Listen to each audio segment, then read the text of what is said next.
And we are live. It's Friday night. Good evening, good morning, good afternoon, wherever you are in the world. Thank you so much for joining us on West Ham Fan TV tonight.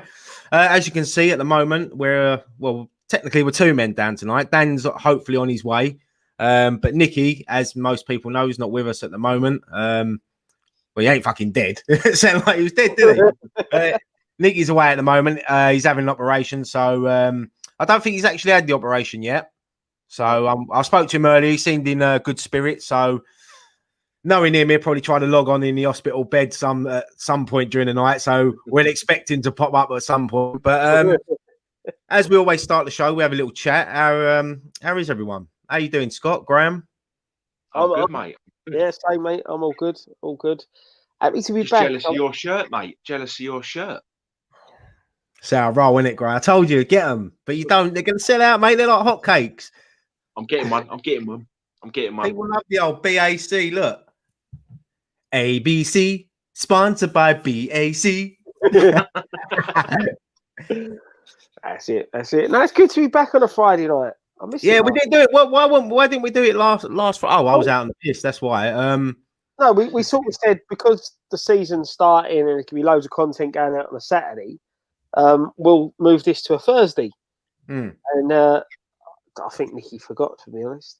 And we didn't do both. But yeah, last Saturday, quickly before we jump into the topics, I went out last Friday night for an Indian and a few beers, and I'm telling you, I'm still struggling. I can't handle it no more, honestly. Getting old, right? And I'm not talking about the curry either. I'm talking about like the drinking. And do you know, I think I might have to knock it. I'm talking bollocks, but I've got to slow it down a bit. Getting old, right? First session on the beer. I'm saying it's getting old. I can talk. Yeah, but first session on the beer in what, 4 or 5 months, 6 months, something like that. Yeah, that is true. I think that's what it was. I think I'm sort of like that was a warm up for a big night out soon. But it looks like we're going back into lockdown again, so we'll have to squeeze one in before. We've still got to go out for your 40th, Scott. Yeah, right, I know. Yeah. Cough. Yeah, great.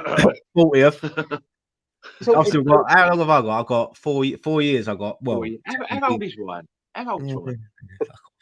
I'm postponed it. It's next year now. It's not. It's you 39, yeah. Yeah, back to being 39 for a whole nother year. I'll take the 40 card back. Then we take the banners back. Anyway, let's jump straight into it. Thank you everyone who's in the chat at the moment watching. As always, we will read out your comments during the show, but at the end, we're gonna obviously we like to do a little Q&A where we have a little bit of a laugh, ask us anything West Ham related, whatever you want. If you want to know about Graham's sex life when he was younger, we'll jump into that. Or if not, don't worry about it. But no one wants to know about that. No. We maybe after 9 o'clock. Yeah. Another football shed first. Yeah, watershed. What we do is we won't start off with a David Sullivan topic yet because we're going to wait for Dan to come because I know Dan's got a lot to say on it. But if Dan don't join us, then obviously we'll jump into it and give our thoughts and that. So we'll start off with I don't know. Let's start off with something a little bit positive. Let's start off with obviously the Capital Cup. We went through. Great little win. Great team performance. A good run out for, as Sullivan said, the reserve team. I mean, Haller, Yarmolenko, Anderson, Lanzini. Great to see him get a run out. Jack Wilshere, first full night. Hang on, I'll say that again. Jack Wilshere played 90 minutes the other night. Graham, do not adjust your set. Do not adjust your TV. This is real. That was one of the biggest things of that game, wasn't it? He weren't meant to start, obviously. He come in because Cullen and not. Well, yeah, I was just about to say that. Obviously, Moyes, Diop, and Cullen. You know, obviously, coronavirus. They had to leave the stadium, so we wish them obviously all the best. Well. Speedy recovery. As much as what people think about David Moyes or Diop as a player, whatever. We don't wish that on anyone, and we wish him a speedy recovery. That's it. Carry on. Yeah, no, this, it was sort of like Cullen.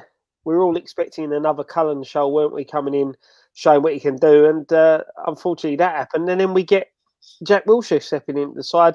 To be honest, TikTok. Sorry, mate. I do apologise about the swearing. I'll wait until after 9 o'clock. Sorry, mate. It was good to see good run outs. I think overall for 80, I said it in the preview, 85 of the 90 minutes, I thought we were brilliant. Completely dominated the game, which for a change, we done what we should do against lower league opposition, and we dominated them. Yeah, it was a good all-round performance. Yeah. Go on, sorry, mate. I mean, you think like we beat Charlton pretty comfortably. We've beaten Hull comfortably. How many times in the past have we slipped up?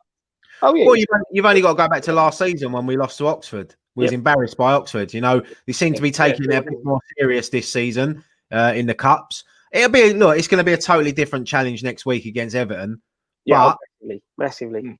Then again, it is a game we can go there and win. Our team is strong enough to go and beat Everton up there. But Everton looked decent their first couple of games to be fair. Yeah, I mean, confidence wise for Haller,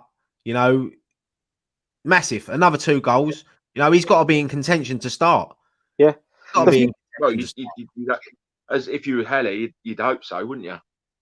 Well, look at Yarmolenko. Yarmolenko, 2 goals, 2 assists, 10 out of 10 rating on whoscored.com.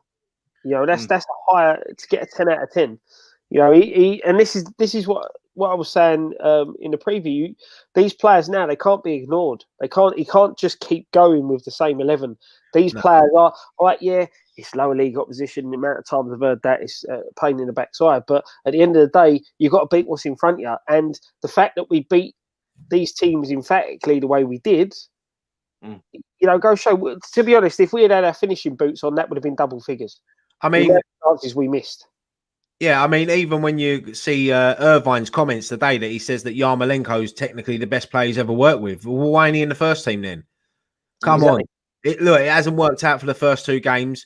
They've got to chop and change now. I know David Moyes will still be in charge, obviously, from probably doing what we're doing in the dressing room, like a Zoom call or whatever. But at the end of the day, Irvine's on the touchline. He should. I think that it should have been left to maybe him to sort of pick the team. Yeah, I know Moyes. Look, at the end of the day, Moyes is the manager, but he's not there. So for me, Yarmolenko deserves a start. Haller deserves a start. Even Anderson, I thought was brilliant the other night. But when you say that on the flip side, if you're looking at Yarmolenko start, you got to drop Jared Bowen. Bowen's not put a foot wrong. We haven't really. You can drop Fornells. Yeah. But then you're sort of putting Bowen on. You're putting one of them on their sort of natural side, but they both are players that like to cut in and have a shot, especially Yarmolenko. And that's the headache that they've got. Bowen's not done anything wrong. Fornells, to be honest, against Arsenal, I thought he played all right. It's just that he's playing out of position. But same with Anderson, Anderson's pushing for a start as well. It's a good headache to have, though. In seasons past, we've been down to bare bones. Yeah, exactly. I can remember the Big Sam days. Think of some of the benches we had under Big Sam at some times when we had like 4 kids on there. It's a great headache to have and some good players. But the people like Yarmolenko and Haller, they're going to get fed up soon. They're going to get fed up, and it wouldn't surprise me if they've probably asked their agents to maybe look to getting them out of the club before the transfer window ends. Yeah, and the thing is as well, what you got to think of while we're in the cup, they're playing every other game at the moment. So league game they missed out on. They getting some appearances, playing in the league game, missing the game, playing the game, missing the game. Getting knocked out of the cup. Yeah, and as we said, it was a great win after a disappointing defeat last week at Arsenal, which we didn't deserve. But yeah, I mean, transfer rumours, transfer wise, we've been linked with so many players over the last few days. But 2 that are in the thumbnail that we've been heavily linked with is obviously Tarkowski and Loftus-Cheek from Chelsea. Now, the thing is with Loftus-Cheek, if anything, it's going to be part of a Declan Rice deal. I can't see Chelsea doing any business with us unless it involves Declan Rice. So, obviously, rumours today that Lampard has upped his game. He wants Declan Rice. There's a 5-year contract waiting for him. Do we think Declan Rice will go before the window shuts? You'd hope not. You really would hope not. But when you think what Chelsea could offer him that week, aren't a chance to win stuff. I agree. I do agree, but I don't know. I'm still. I don't know. I'm a bit. I still think Declan Rice will stay in this transfer window anyway. I still think Declan Rice will stay. It's going to be I mean, there was rumours yesterday that he's forcing a move. I don't believe that. I don't believe that one bit. I don't believe that. I'm with you, mate. I think this window he'll stay. I really hope he does, but I think we're going to have to work very hard to keep him. If they let him go, someone just said there, he'll go last day of the window. If we let him go last day of the window, it just shows there's no hiding place then for Golden Sullivan. If he goes last, if he goes last day of the last day of the transfer window, then that would involve, I reckon, players coming in our way, whether it be loan deals or part of the deal. We can't let Declan Rice go and not bring anyone in. So, say for instance, if Chelsea offered, I don't know, 40 million, Loftus-Cheek, and I don't know, maybe Abraham's on loan for a season, would you take that? No. Hudson-Odoi. No. Not on loan. You're selling your best player. No, I'm talking about Loftus-Cheek as a permanent.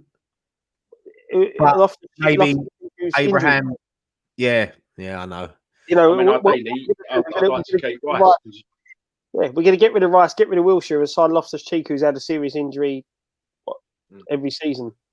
If you've got any ambition, you should be keeping your best players. What about Ross Barkley? Your best player, it just shows the ambition or lack of ambition. Yeah, but then again, Graham, the flip side to it, if we had ambition, they'd back the manager and get him who he wants. Yeah. I'm with you there, mate. I'm 100% with you there. At the end of the day, if we're selling Rice, 40 million plus 2 players of decent quality, who we're going to keep, not loan deals. Loan deals are no good to us because come the end of the window, come the start of next season, we've got to replace them players again. Let's have a look. Gravy Dave. I'll take Loftus-Cheek, Christian and Emerson on full deals for Rice. James Fincham, don't want Emerson. Let's have a look. Oh, there's one here.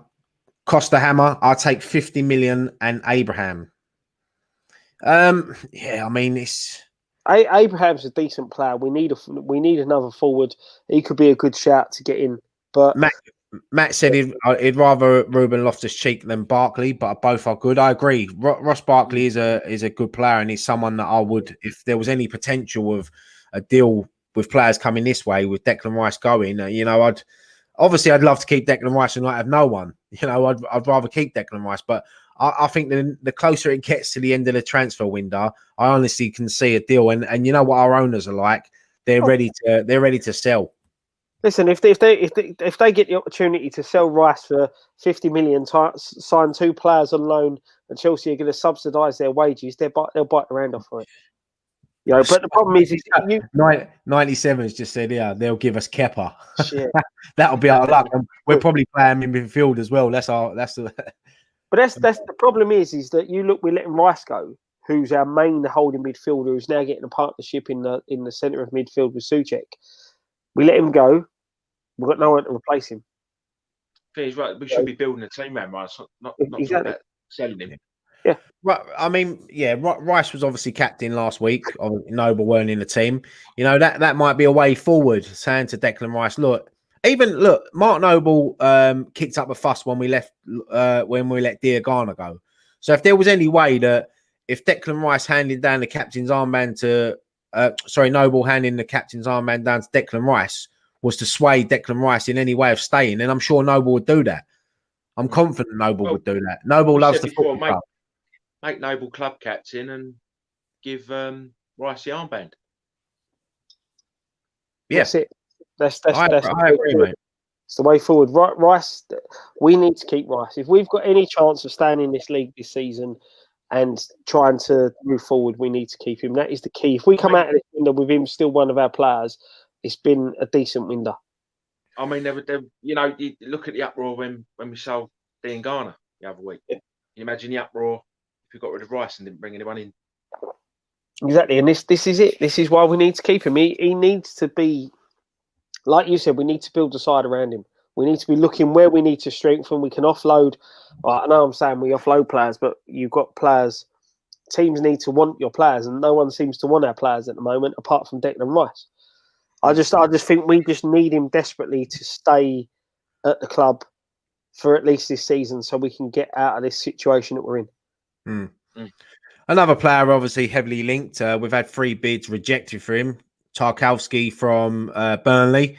I mean, David Sullivan on the Robin. We're going to talk more about his interview later on, but he obviously said that, yeah, we've put in a bid for a 28-year-old centre back from another Premier League club who will remain nameless. He might as well just said his name starts with J and his surname starts with T, and he plays for a club up north. And yeah, I mean, Leicester are linked with him, and let's be honest, if it comes down to him having to choose, if both bids are matched, then he's going to choose Leicester over West Ham all day long. Why are you going to leave Burnley to come and play for us in the shit state that we're in at the moment? Yeah, you know, we're in shambles. We're in shambles at it. Why would you want to come and play in that environment? We're not a shambles in the sense of, you know, we're shambles. Yeah, it's off the pitch side. You know, the performances that we're seeing, the performance against Arsenal and the 2 performances in the cup. You know, there's something there. We just got to get. You look at Arsenal. If we finish our chances that we get when Antonio hits the bar, put that way, it's a different story, and that's the difference between us and Arsenal. Arsenal got their opportunities, put them away. We didn't, and that's why we lost overall. But it's the off the field stuff of, you could understand why someone wants out of the club, and you can understand why someone wouldn't want to come into the club. And let's be honest, Burnley, the way they ended, the way in the league, are better than us at the moment. You know, and why would you want to leave Burnley that have been in and around the top half of the table for the past couple of seasons to come and play for us who are fighting relegation? I mean, obviously, David Sullivan said the other day about they don't want to pay £40 million for a 28-year-old, and then literally a couple of hours after that interview, Scott, I'm hoping you're going to help me out here now because his name's gone out of my head, but the Saint Etienne defender, obviously 19 years old, we bid 33 million for him, and for me, straight away, I'm thinking, right, he don't want to pay that for a 28-year-old because he knows that if he pays that for a 19-year-old, in 2 years' time, he can probably double his money on him.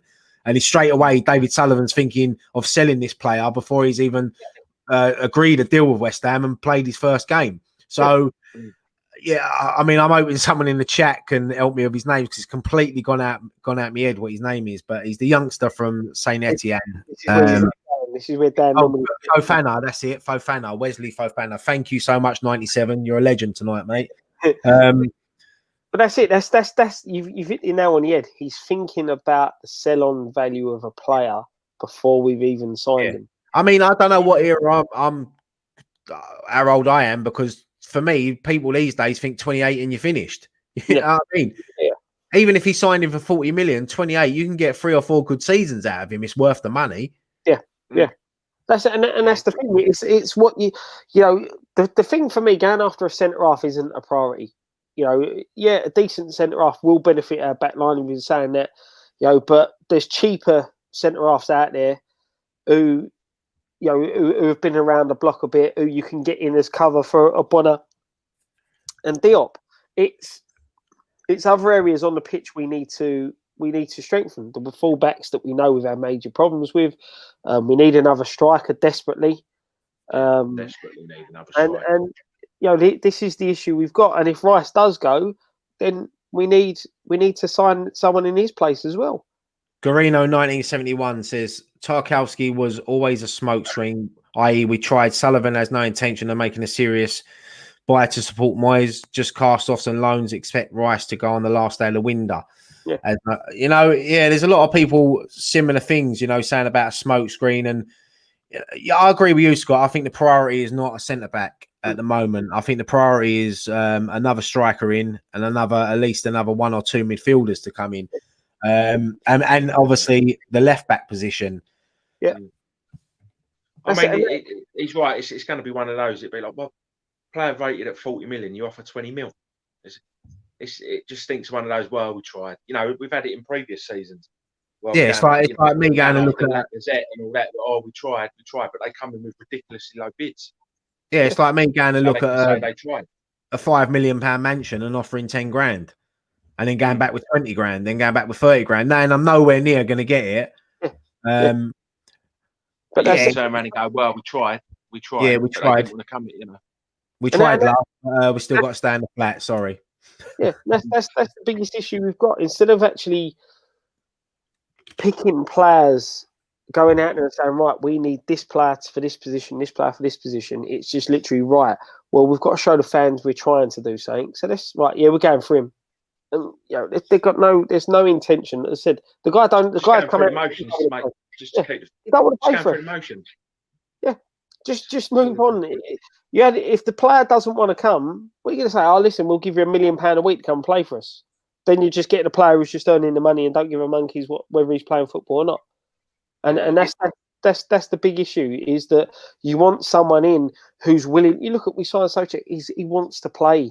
He wants to prove himself. Bowen, right? Whether Bowen sees us as a stepping stone in his career, then so be it. But at the moment, he's giving his all on the pitch, and that's what we need. Players who, if they see the club as a stepping stone to go further on in their career, at least then you know that they're going to set foot on that pitch and they're going to work their nuts off because they want to further their career. But in that process, they may push the club further forward.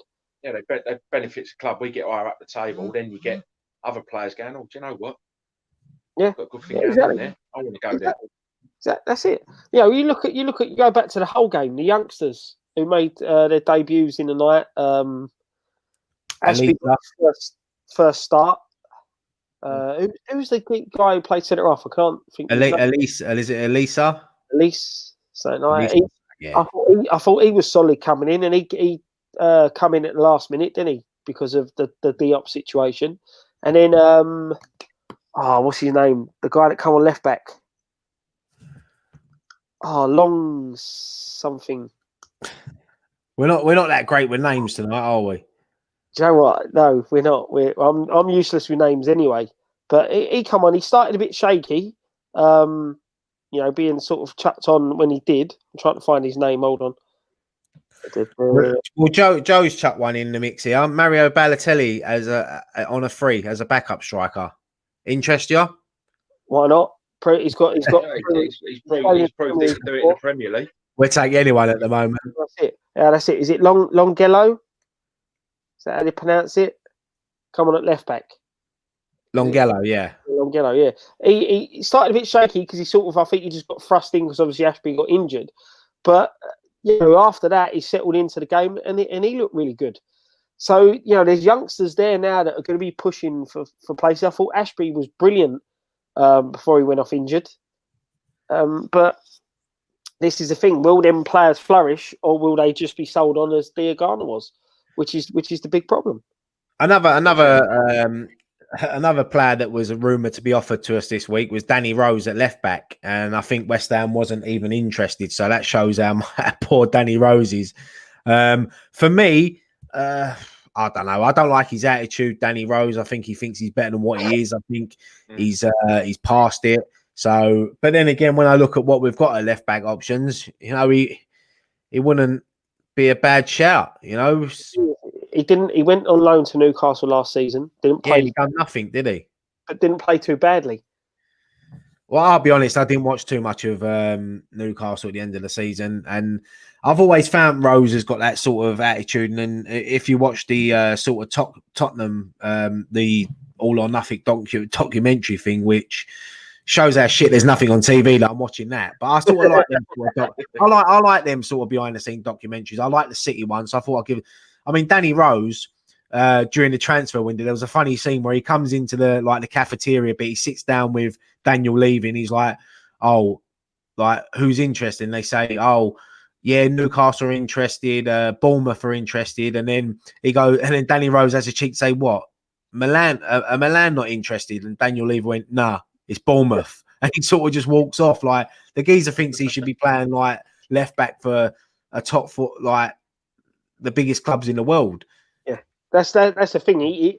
Where he saw Walker go to City, didn't he? Trippier went to Atletico, and he thought, "Yeah, I'm going to get some big move." And he gets, the only sides that are interested in Newcastle and Bournemouth. So, but then that should ground you a bit. But obviously it doesn't, because he believes the hype in his own ability more than what. Do you know what? I take nothing away from a player like that. I like players that believe their own ability, but I just don't like his attitude, and we don't really want a sort of Spurs reject, do we? It's not even that he plays for Tottenham, to be fair. It's that he's not. I probably prefer Masuaku at left back than Danny Rose, and that's saying something. But listen, I'm not taking nothing away from Masuaku's performance last week. I've always said it. Going forward, Masuaku is one of the best players in that position at the football club. Yeah, but defending, he's not that great. No. This is the thing. Playing the five at the back that we sort of played against Arsenal does suit Masuaku a bit, because he's got someone in there to support him on that left-hand side. And let's be honest, it against Wolves, the previous last few games we played against them, we need that double protection on the left-hand side because of players like COYI. Garino 1971's got he sorted it right out here. He's got me as left back, you in midfield, Nicky the Rock in defence, and Graham up top. I think I'd spot me and Scott around. Yeah. And probably Nicky up top. I'm a left back by trade anyway. Yeah, Graham for me for Scott for Nicky, and well, you know what I mean. Where's Dan? Dan don't even make the bench. Poor Dan. Scott, drop him a message, because I'll see if he's coming on. Because I think we're all eager to get into this. We're all eager to get into this David Sullivan comment. We've been waiting out. We've given him a chance.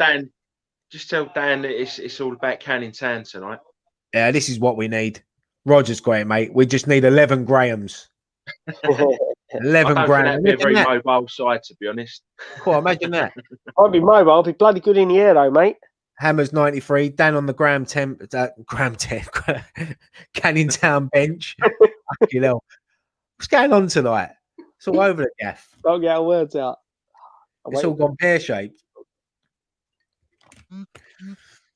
Someone's saying here that Spurs want Diop. Wouldn't surprise me. Look, I know that Mourinho is a big admirer of Diop, so maybe it is someone they're looking at. They're playing Eric Dyer at the back at the moment, so they obviously need a solid centre-back. You sell Diop? If the money was right, yeah, I'd tell him. If someone come in for a 40, 50 million pound bid for him, I think we'd definitely have to look at that. We would need them. We're talking about selling all these players. We need to bring players in to replace them. Well, here's one for you. Here's one for you, right? Oh, now we've been linked with John Stones at City, right? Now John Stones, on his day, he's a good defender. We know he makes mistakes, but he's a ball-playing defender. Yep. If there was any chance, right now, say that we went out and bought more attacking players, obviously we need cover at centre-back. If there was any chance that we could get John Stones in on loan to play at the back, would that interest you? Because I think him alongside Ogbonna would be a good partnership, because then you've got the ball-playing defender and you've got Ogbonna, who is the better defender, who sticks his head there. Yeah. So, I mean, the thing is with Stones, I know he's got the odd mistake in him, but if you're I'll chuck that one in there. If you're asked to play that way, then it's natural you'll make mistakes. But I'll take him definitely. I'm not gonna lie. I actually like John Stones. I think he comes under a lot of pressure because he's at one of the biggest clubs in the world and they're expected to win everything. Take him to Graham. You look like you're peeping over the garden fence. I'll move back. There you go. That's it, mate. And obviously, John Stones knows David Moyes from his early days at Everton. So we could see something like that happen. I wouldn't mind him coming in. That's all I'm saying. Yeah, I'm with you, mate. I think Stones is a decent player. It's just obviously not worked for him under Guardiola at City. Come and play football. I'll take him in a heartbeat. I really would, because I think he will benefit us and it will benefit him getting his England career back on track and things like that. So it's But the thing, I know he gets slated. Like I said, he gets slated for making the odd mistake. But if you're asked to play that way, like playing out from the back. Now and again, you're going to get pressed and you're going to give the ball away and you're going to make mistakes. This is it. But with us, he won't have to be like that. At least he doesn't shy away from trying to play that way. Yeah. You know, he still wants the ball. Yeah. We're obviously linked with the two Arsenal boys as well, Chambers and Holding. Another two defenders that I wouldn't mind. Well, we wouldn't get them both, but either one of them, you know. I think with what's going on at the transfer window at the moment, we know that we're not going to be going out and spending mega money. So for me, I don't mind getting a couple of loans in just to help us out. You know, I don't mind that. But we've obviously we will sign. I can see probably maybe 3 players coming in before transfer deadline day. I hope so, and I hope they're the right fit. So, you know, centre Smalling, he's another one I'd take. I wouldn't. To be honest, I wouldn't take Chambers or Holding from Arsenal. I don't rate them at all. I'd rather. I don't mind Holding. I don't mind Rob Holding. I think he's a decent centre back, No, and he can also drop in at right back as well. On versatility, yeah. Then, but There's your 2 for 1 there, Scott. Centre back and right back. That's the thing. If he can cover 2 positions. That's it. But I think Smalling and Stones are better players, and. You know, Smalling. I think Smalling's a very good defender, but would he like again? Would he want to come to us? That's the Smalling's linked with Roma, isn't he? And I think that's sort of a close deal now. I think he was happy there last season, and you can't blame him, can you? Like Roma's a massive football club. You never know. Season out there last year as well. So there's a lot of there's going to be a lot of twists and turns in this transfer window in the next couple. It's been quiet, isn't it? Not only for West Ham, but apart from Chelsea, no one's really gone out and spent.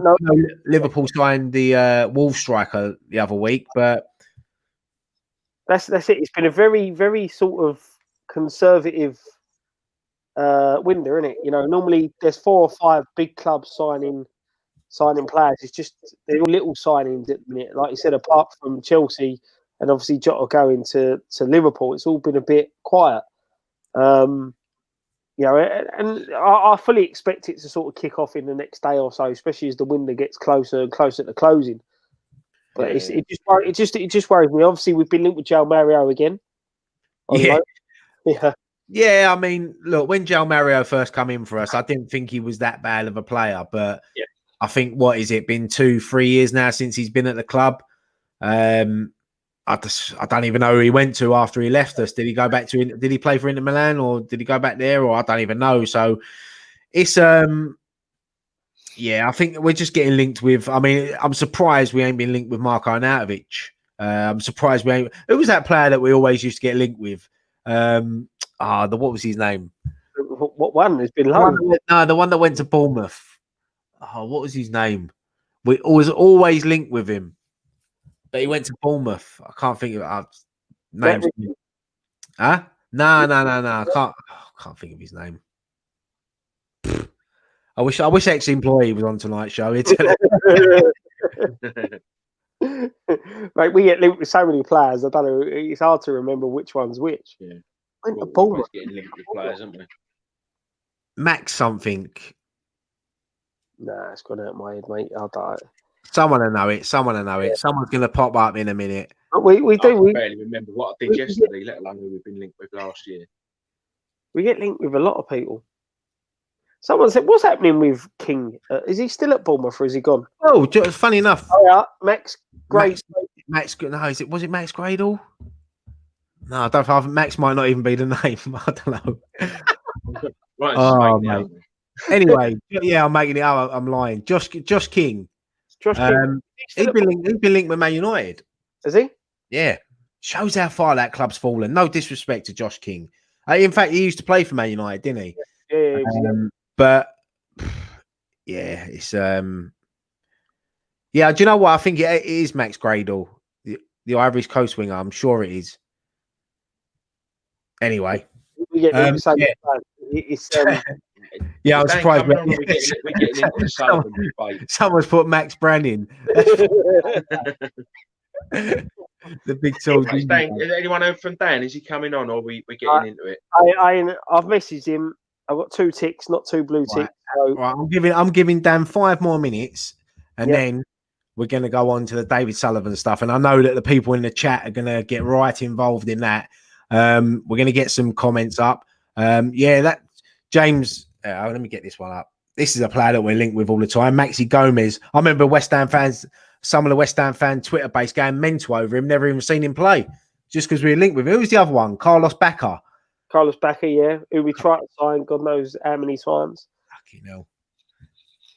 It is ridiculous. We get into these transfer windows, and we're always linked with this one player that seems to stay about, and there's never any truth in it.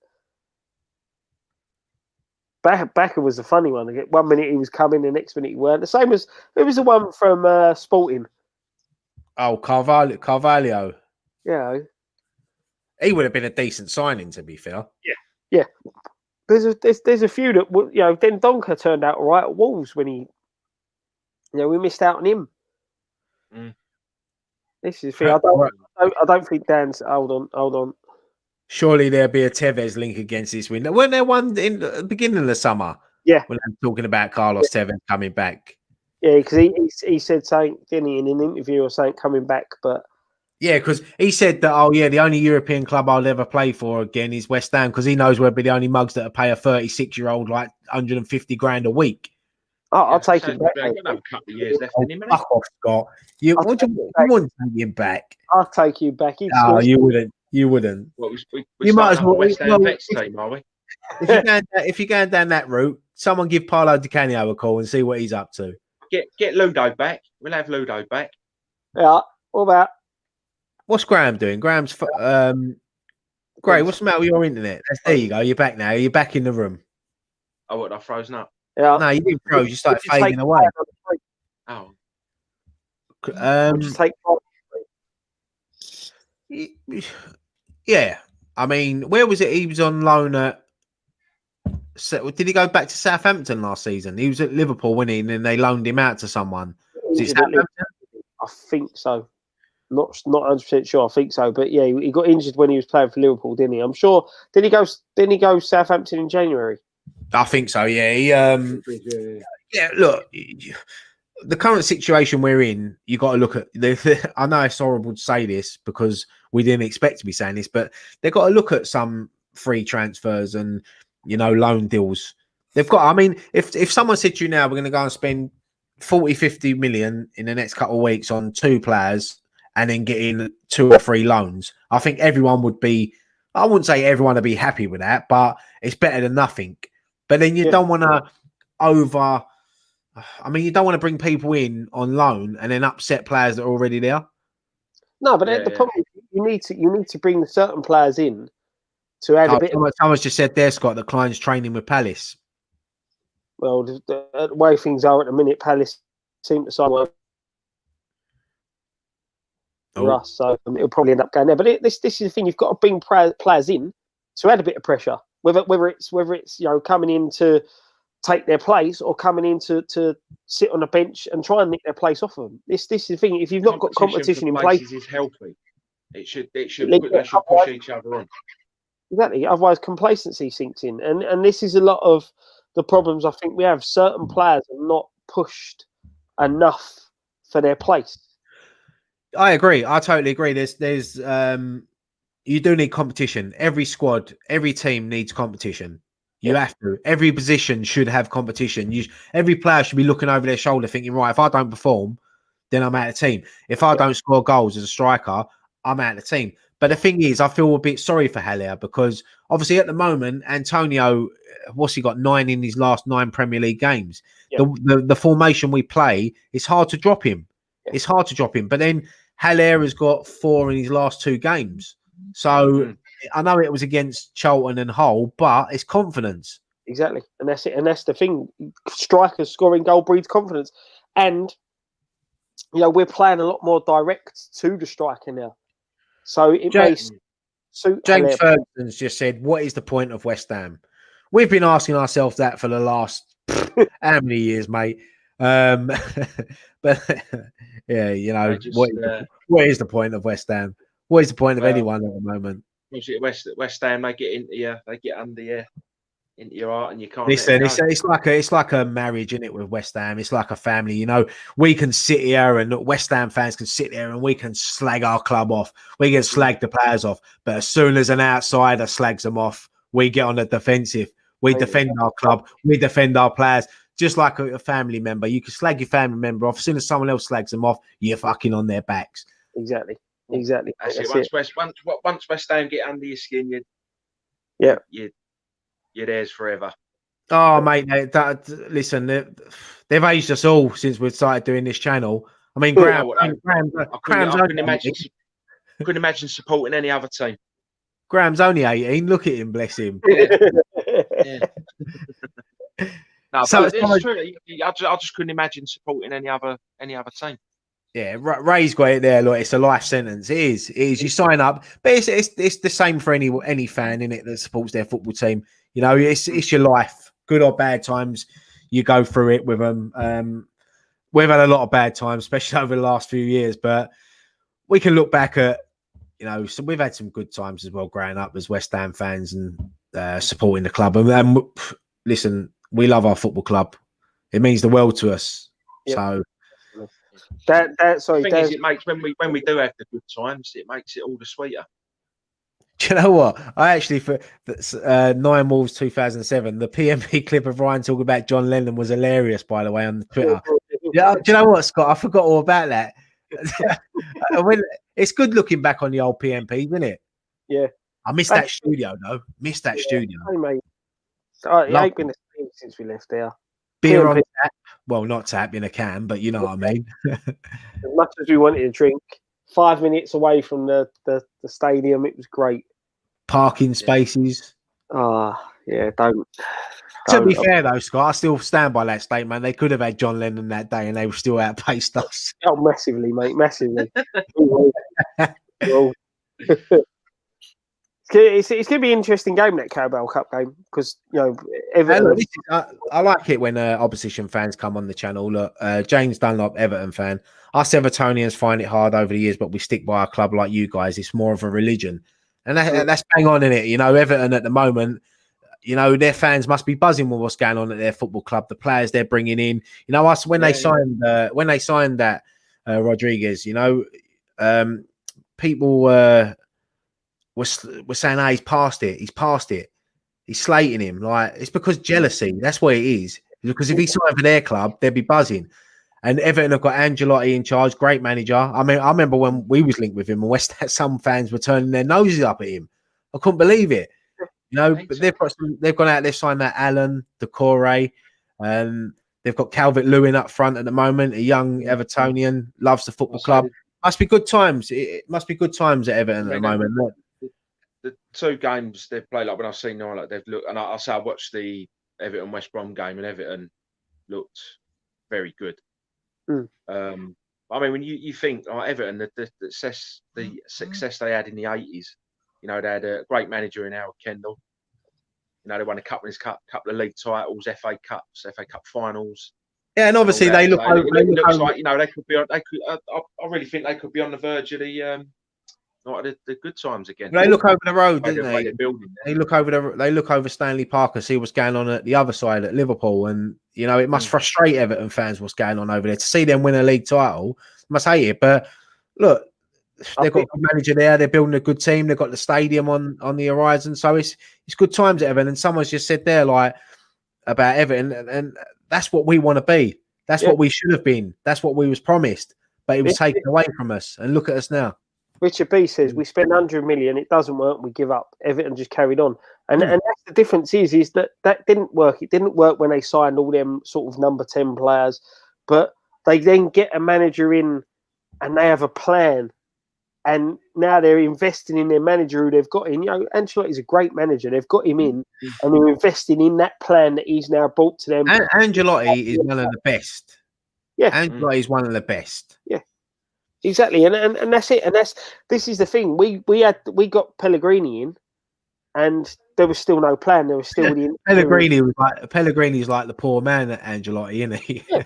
But unless you're in the plan that the manager wants to set up, and don't, you can sit there and say we spent money under Pellegrini. Yeah, we did. But how much of that money was the Pellegrini plan, and how much it was, let's get that player, because they've played well in their clubs this year. You know what, Pellegrini, under that time with Pellegrini, I mean, it was like running in Panland with £20 and saying, go and get 20 items, quick, just grab what you can. And we were signing players all over the gaff. And look, some of them worked out and some of them didn't. But, and I don't mean this, I don't want to mean this as disrespect to Everton, but Ancelotti would not have gone to Everton if they didn't have a plan in place. Exactly. And he knew what he's going to say, look, these are the players I want. Are you going to back me? And they've said yes, and they've done it. And look at them now. And look, I know it's only 2 games into the season. Everton could not win for their next 10, 12 games. But I can't see that. I can see Everton finishing. I can see them challenging for the top 6 this season, without a doubt. Yeah, I think they'll be in and around probably 5th or 6th this year. They seem to have got it right. And it's just, if they keep everybody fit and keep going the way they're going, then they'll be fine. But you've just, you look at the start we had last season. We were sitting up near 6 and buzzing, and then everything fell apart. So, they've got to keep themselves grounded and just keep pushing on. But it's going to be an interesting game. It'd be interesting to see what we do starting lineup wise. Whether we stick with the players that have got us there, or whether we sort of move it about a bit. Dan's just messaged. He's filming, obviously, another video for the Patreon. So he said he's doing the second part now. So I think that if there's any Dan Lawless fans in the room, unfortunately, he will not be joining us. So you're stuck with us 3 to listen to us ramble on there about David Sullivan and the ongoings this week. So, Scott Graham, earlier in the week, our co-chairman, Mr. David Sullivan, done an interview on TalkSport with his good friend, Jim White. Yep. Did you both listen to it? Not all of it. I've listened to sections of it. Right. Well, that'll do. Because I'm sure I'll fill you in, and I'm sure that the people in the chat will fill you in as well. I mean, look, David Sullivan doesn't help himself, does he? No. Let's be honest. I mean, I can imagine Jim White, them two talking off camera or whatever, saying, look, come on, David, come on, and we're really winding the West Ham fan base up. Let's really wind them up, you know. And then you've got him saying things like he doesn't regret the Diagana sale. Now, he knows that the fans have been fuming over that. He could have come out and said, look, we had no choice but to let him go. You know, the money was a good offer. We couldn't turn down. Even though when you know that's not true, you can sort of understand it from a business point of view. But fucking hell, I'm sitting there listening to it. I'm thinking, just shut up. Cut him off. Do something. If he's on Vodafone, cut his network off. Please, shut him up. He's literally standing in a hole, and as he's talking, he's digging that hole deeper. Let's be honest, Scott. He always looks like he's standing in the hole anyway because he's 2 foot tall. You try and dig yourself out of a hole. He's digging himself further and further in one. Scott, mate, go on, Greg. Go on, Greg. That got me was when and he was saying about the manager makes decisions about buying and selling players. But we all know it's a lie. Everyone knows it's a lie. We know what's gone on in previous seasons. Some of the ex-managers have come out and said, "Oh, look, you used to turn up, and then you get this turn up to training. All of a sudden, there's this player we've never seen before." And David Sullivan goes, "Oh yeah, I've signed him from so and so. There you go." Do you know what? Another thing he said as well. He was going on about Pellegrini, blaming Pellegrini, and he said the only 2 players that he was involved in that was Diop and Fabianski. And let's be honest, out of all the players we signed, they were the best 2. So of course he's going to say, "Yeah, I signed them." Do you know what I imagine it's like? You know, when they go, Sullivan's just like the player just turns up. It's like on Sunday he goes, "I brought my mate over." "Oh, where'd you play then?" "Oh, I'll play anywhere. I'll play anywhere along the back." "All right, on you go then." Yeah. It's like that, isn't it? Yeah. Exactly. Do you know the funniest thing was? The only thing that he didn't blame on the fans in the end was moving from Upton Park. And no doubt, within the next 6 months, that'll be our fault. Because everything else, we wanted Pellegrini, apparently. We were going there, we got to get Pellegrini. We only said we have Pellegrini when they went, "We're getting Pellegrini." Do you know when you're just listening to something and you're so angry, but you're laughing at the same time because you can't believe what's coming out of his mouth? And I'm thinking to myself, what is he talking about? Yeah. Honestly, does he sit there in his mansion with Jack and Dave and say, "How can we wind the West Ham fans up today?" And Jack goes, "I'll tell you what, Dad, go on the radio with your friend Jim White, and really stick it to him." And I'm like, "Fucking shut!" Honestly, mate, I was fuming. Mate, David Sullivan is now sitting in his office playing Championship Manager, trying to work out of this year's edition what players are going to turn out any good in South America, so he can go and sign one and bring them over to us. That's what he's doing, because that's all he ever seems to do. It's like that. Remember Dream Team? Remember the episode of Dream Team where they signed this player from South America, and the son brings the computer in on Champ Manager. He says, "Yeah, look, his stats are really good." Do you remember that, right? Yeah. That's what I can see one of the Sullivan boys doing. Going, "Yeah, Dad, look at this player." I mean, Jim White's a wind up as well. I mean, he invited Baz on to the show yesterday, and I heard the interview, and Baz come across really well. I still think Jim White did let him get his points across, and I think he cut him off a couple of times. And I think even David James was on the show as well. And when David James sort of sounded like he was going to start sticking up for West Ham, Jim White cut him off. Because let's be honest, Jim White and David Sullivan, they're close. There's no doubt about it. And that's what makes me think that they were as soon as that cut off, they probably got on the phone to each other and they was laughing. And Jim White was probably saying, "Oh, thank you, David, for getting all the people calling in and all that. You've got our viewings up and all." Honestly, mate, it's fucking winding me up now. Honestly, it is. Because I just want him to fucking shut up. Yep. Just stay out of the media. Stay out of the press. Stop winding it up. Stop winding it up even more. But this is the thing with them. They don't learn. How many other times have they done interviews and just wound us up even more? All I've seen David Gold tweeting. They don't even care. They don't care. Yeah.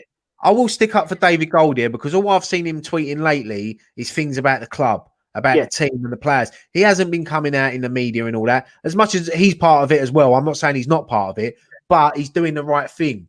But he had that interview last year, didn't he, with the Moose?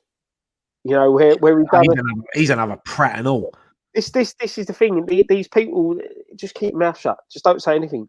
Anything is better than you saying something, because what you say is just trash, and it just makes things even worse for themselves. You know, I mean, I'm gonna get some comments up in a minute. Put in the comments your thoughts on Sullivan, and I'll put them up on the screen. It's the fact that he come out and said that about the Diagana, we had to sell him and all that, and then we're trying to sign a player and we're talking about paying $6 million over 5 years or something like stupid in instalments. But you're just saying you had to sell a player to be able to buy. You know, make your mind up. Moose equals Augustus Gloop.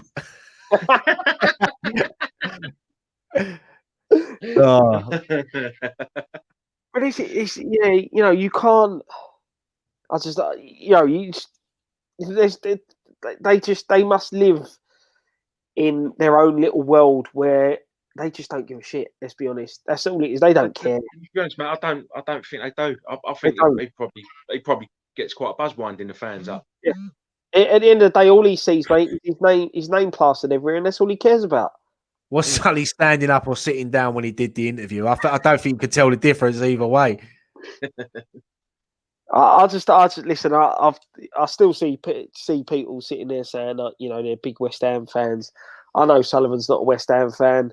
You know, sick and tired of hearing people trying to say that he's a West Ham fan. The guy supports Cardiff. He always has supported Cardiff, and he's only interested in this club because he's making money out of it. And Samuel says, David Sullivan, Cameron Brady, and David Gold are so out of touch with the modern game and today's world. And you know what? That is true, but it's not only them. It's a lot of people in the media, in just the football world. I think there are a lot of people are out of touch with modern day football and just the modern day fan base. You've got to look at the people like the Moose and Jim White, things like that. They had to, you know, they went to uni, they went to things to study to become media. They hate channels like the fan channel networks and things like that because they're jealous of it. Because not us, so to speak, but other fan channels out there that are bigger than we are and things like that. They're getting the levels that the Jim Whites are getting and things like that, with none of the training, with none of the putting the effort in when they were younger. And I think a lot of it is jealousy, and that's why they don't embrace the fan channels, and they sort of try and knock them back and look at the fans as all the fans are idiots. I mean, look, let's be honest. Like with fan channels, is you say what you want. You say what you want. You ain't got to hold back. Yeah. You're not scared about not getting a prawn sandwich in the corporate after.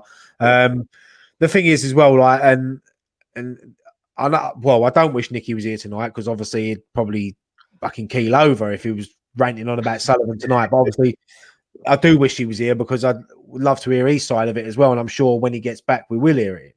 We'd have a few quid in the swear jar anyway, put it that way. Well, the game's right. Thank you so much, mate. He's put £5 in the swear jar for us. So there you go, mate.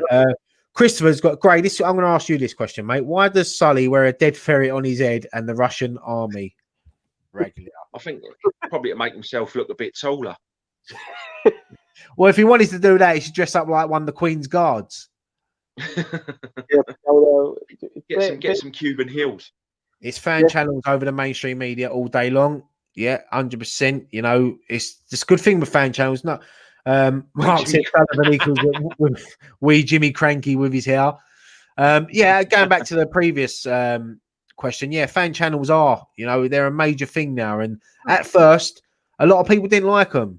A lot of people didn't like the fan channels. And there's people popping up now all over West Ham fan channels that didn't used to like what we do, but now they seem to be doing it themselves, because they know that it is the way forward. And I think there's a few people out there, that need to eat a bit of humble pie, because people that have, we used to get when we started. Oh, mate, yeah, only up until sort of last season. I remember people coming up to me, people that on Twitter verbally attacking me and things like that, saying, what you do is shit and all that. But now they're doing it themselves, because they know that silly little podcasts and things like that don't always work. Yeah, that's it. And this is the future. That's it. It's because you're not being spoon-fed the trap that the media want to spoon-feed you, and what agents want to leak and all that. All right, most of the time we react to the news that we hear, but then you get an honest opinion. You don't get a biased opinion. You look at everything that's gone on recently. One of the only people to come out with a decent, honest opinion is Trevor Sinclair. He's the only one at the moment who seems to talk a lot of sense. Colton Cole, when he come out and spoke out, I thought it was a bit. You could see in the interview he was holding back because he works for the club. Yeah, the thing is with Trevor Sinclair, what he's saying is bang on. And the thing is with Trevor Sinclair, he's the only ex-player that I've seen actually stick up for the fans. That goes a long way with the fan base, believe me. I thought Allardyce's interview the other day when he was on TalkSport, I think he was a bit defensive of Gold and Sullivan, where before he's been critical of them. And this is the thing, you can't change your mind to suit the dynamic of what the show you're on is trying to put out there. And that's what I think Sinclair is. Sinclair is just going against the grain, not because that's what he thinks is going to drive people to the show and things like that. I think it's because he knows what is really going on within our club and knows how frustrated the fans are. Just quickly, 9 Wolves 2007. This is a good point, and this is actually a comment that I said the other week. To play devil's advocate, at least you're a Premier League club. Hundreds of clubs wish they were also one. Do you never see that? And I did actually say that a couple of weeks ago. I think it was the last Friday night pint we did. I did say that. I said, with everything that's going on in the world, when you look at us, we are in the top 20 clubs in England. We're in the Premier League. There's clubs that would kill to be in our position. And we do know that way we are lucky. But if it carries on, we won't be in the Premier League for much longer, because we've flirted with relegation for the last couple of seasons. I think someone said it in the comments about certain sides, and I think it's because we see the likes of, I think he mentioned, you've got Portsmouth, Wigan, Sunderland. He said someone else, but I can't remember. I mean, look, but then we're Blackpool on there. You look at them clubs you look at Portsmouth and Wigan, cup winners, and now like Wigan on the verge of going out of business. All right, so there's a lot of dodgy dealings going on in and around that. But who was it? It was Macclesfield went out of business for over 500 grand, right? Over 500 grand. That's a club with 110 years history gone. Yep. Now, bearing in mind, 2 years ago, every Premier League club chipped in 250 grand for a birthday present or a retirement present for Richard Scudamore, whatever his name is. Which is, and this is the thing. This is the thing that's really, really got me with all this around the pandemic and things like that. The clubs like that are in trouble, that are going out of business, not so much before the lockdown, because that's just bad management and things like that, but especially now, after all what's gone on, the fact that we're not getting fans back in the ground, which to the lower league sides is a big, it's a big funding for them getting fans in the ground. It's the same as with these Carabao Cup games and the FA Cup games. They're big financial inputs for the lower league sides. When you've got things like that happening, and the fact that the Premier League has got a massive float of money for pandemics and this sort of situation, and they're not helping the lower league sides out. And Premier League sides need to remember, these lower league sides are the reasons why you've got some top talent. If it weren't for Dele Alli going to MK Dons, Harry Kane going to Millwall and places like that, they wouldn't be the players they are now, because that's part of their progression. Same as us. We had Defoe out on loan when he was with us. I'm sure Joe Cole didn't go out alone. I'm trying to think of someone else who did. Mark Noble went out alone. Yeah, players. I mean, look, Beckham went to Preston. That's it. And these lower league sides have then helped you. So it's about time that the Premier League started helping the lower leagues, because without the lower league, there's going to be no Premier League. I mean, look at Southend are like 5 weeks away from going out of business over, like Ryan said, 500 grand. Yeah. There's enough money floating about at the top of the game. We're talking billions here, billions and billions of pounds. There's enough to keep the lower league clubs going.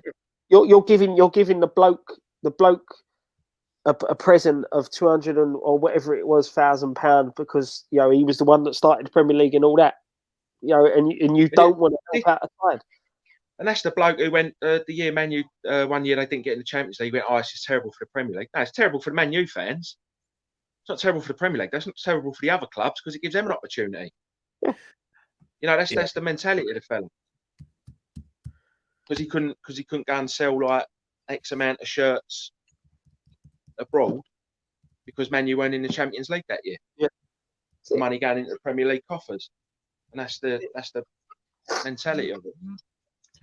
It is, yeah. I mean, I think there's going to be a lot more football clubs, unfortunately, going out of business. I mean, you look at Hull. I mean, what's Graham doing? You all right, Gray? Right, your thing fell over. Look at Hull. I mean, we obviously the Jared Bowen money, has probably helped them. Yeah. This is it. This is the thing. You've only got to look at that year we were relegated and sold Glenn Johnson and Joe Cole to Chelsea. That kept us in business.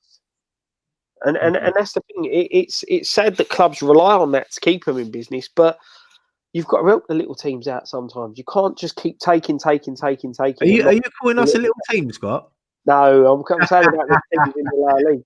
But this is the thing. We're moaning because the way we're run. Yes, we are a Premier League side, but we see week in, week out what is happening to our club, and we don't want to go down the route of the Wigans, the Portsmouths, the Sunderlands, because we've seen how hard it is for them. Wigan now look like they're in big trouble. Portsmouth still ain't got, a I'll tell you what, though, one thing I would say is that if you, as much as the Premier League is, we all love being in the Premier League, right? If you ask deep down Wigan and Portsmouth fans, would they swap where they are now for their FA Cups that they won? I don't think they'd swap it. Exactly. When Portsmouth won the FA Cup, when they beat Cardiff, when Wigan beat Man City in the final, them days stay with you forever. We've never witnessed anything like that. We come close in 06. We've never witnessed that. Graham, you might have. Did you see us win the FA Cup in 80? 64? No, I was only 3 when we won the FA Cup. I remember my dad taking me down to the town hall when they brought the cup back. But you sort of get what I mean, didn't you? I don't think them two sets of fans will swap where they are now to be back in the Premier League with them FA Cups. And I'll be honest, we've had discussions about it before when we've been flirting with relegation, and I'm saying we should take the FA Cup seriously. And I remember a time when you said, right, that you don't want to be in a championship in this stadium, in the London Stadium. And I agree with you in that respect. You don't want to be in the championship in a stadium like the London Stadium with that size of crowd. But at the end of the day, what do we remember in football? We remember the things that we won. We remember the 1980. Richard remembers when we won the World Cup, mate. That was a great achievement. We finished fifth in the Premier League and didn't even qualify for Europe. Yeah, but that's it. But you remember the cups you win, and whether you're in the League One, League Two, the Championship, winning a trophy is winning a trophy. And of course it is. People don't want to go down the route Portsmouth and Wigan have gone the fact because they won the FA Cup and then they're really struggling. Yeah, we don't want that, but I'd love to have at least turn around and say, do you know what? Scott, if we won the FA Cup, mate, I think I'll take that, leave it, and retire. I'll never watch football in West Ham again because then I can say, no, last time I watched West Ham, we won the FA Cup. Remember the glory days, and then I don't care what's going on now. I don't care where we are. League Two, 10,000 fans at the London Stadium. Don't give a shit. We won the FA Cup last time I watched it, and I'm done. That's me. All I could say is, what a post-match pint that would be if we ever won the FA Cup, mate. Oh, mate, I think we'd all be quite drunk. I think that'd go on for days. That would. That'd be one of them. Oh, we won't do it tonight. We'll do it next week when we're a bit sobered up. Yeah, but we won't be sober. Oh, and that's it's as I said, it's what football's about. You want to win trophies, and as much as the Premier League is a really good thing to watch, and there's some really good players and some really good teams in it. It does get boring after a while because the cups, you look at the last 4 or 5 seasons, the cups have been won by the top sides. It's just boring. When the likes of Wigan win it and stuff like that. Look, Graham's upside down. Done it again. I love Graham. Honestly, he's my favourite member. He's my favourite person on this panel apart from Scott. That's it. It's we want to diplomatic response anyway. I think everyone loves Graham. Oh, how can you not? How can you not love him? Look at him. He's on his own at the bottom there. Look, he just loves it. There's me and Scott up here. Look, tucked in there. That's how royal he is. Look, he gets his own bit at the bottom. Like I'm looking over the. Yeah, don't do that.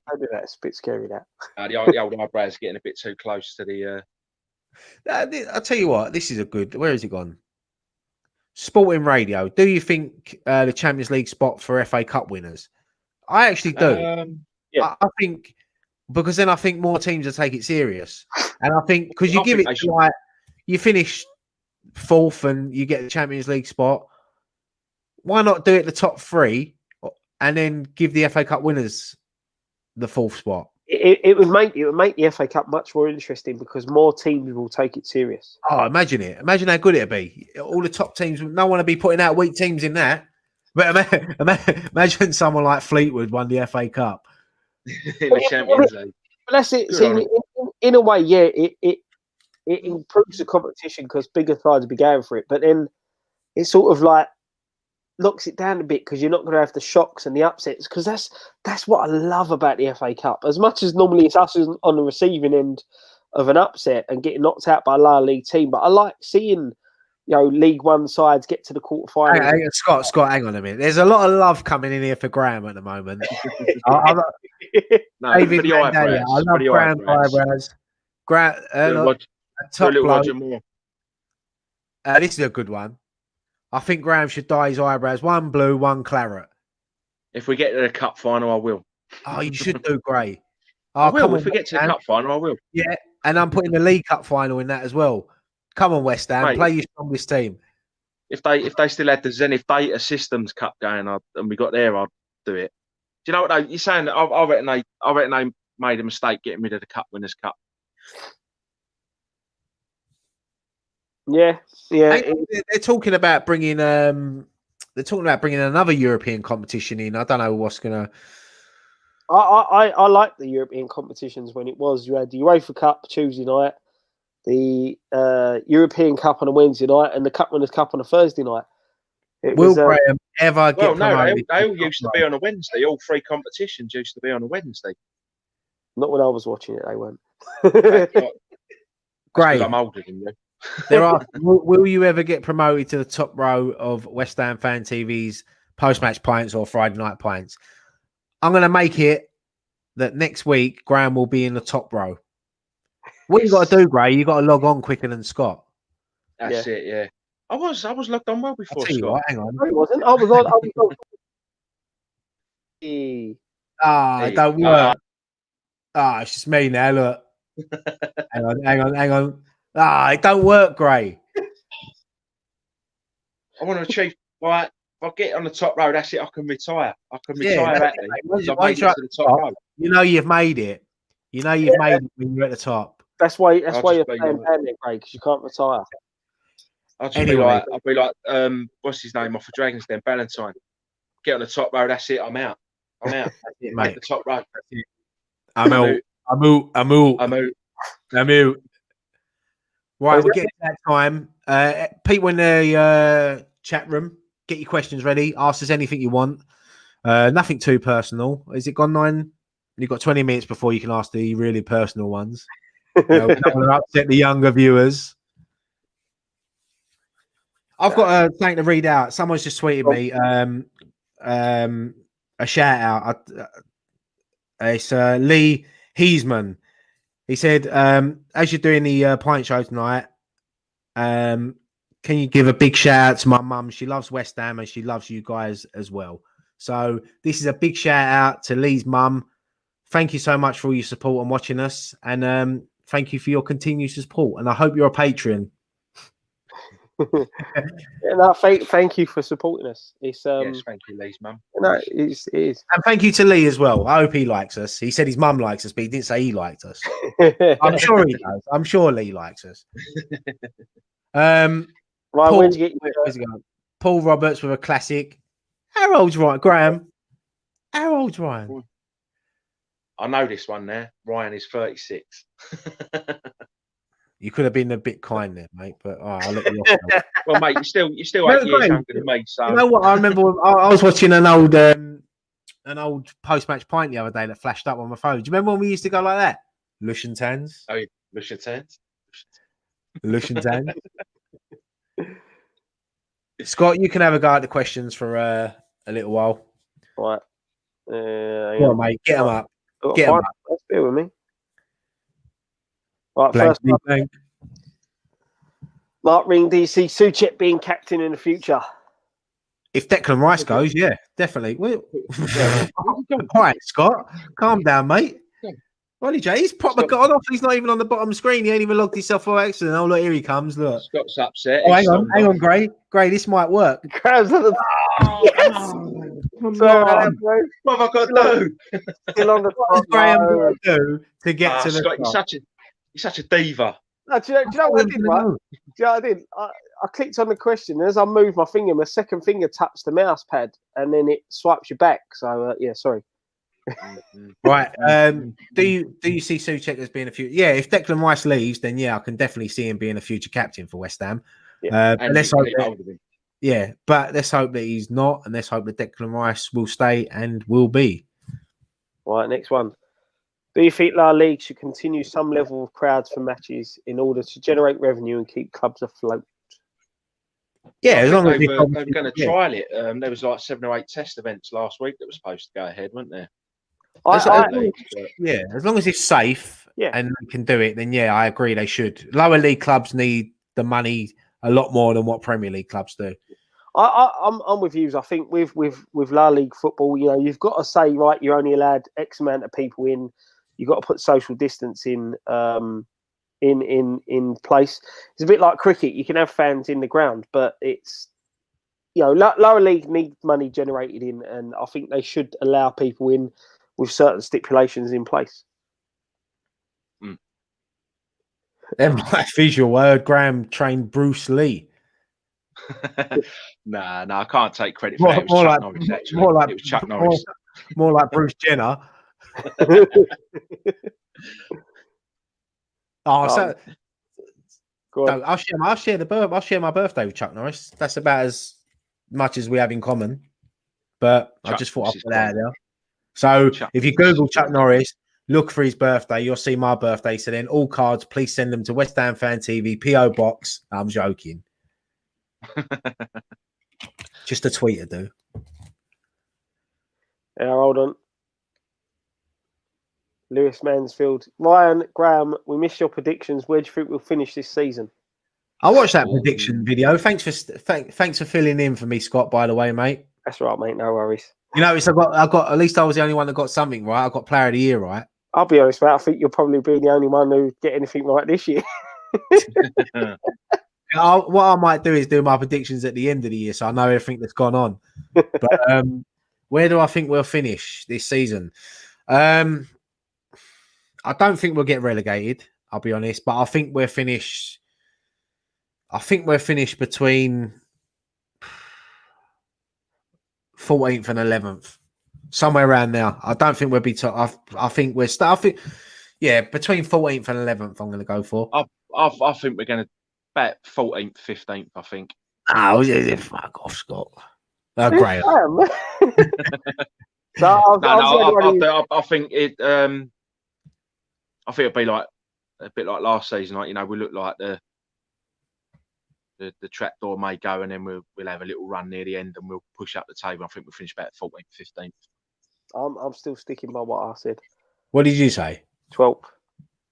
All right, so we're all pretty similar, aren't we? Yeah. I'm still. I think we'll get. I think once we get going, we'll be fine. It's just getting this tough run of fixtures. If we can get a couple of results in these tough run of fixtures, I think we'll be fine. The performances are there. Right, Jamie Ling. Score 1 goal for West Ham over your whole career playing for Spurs. 1 goal to West Ham.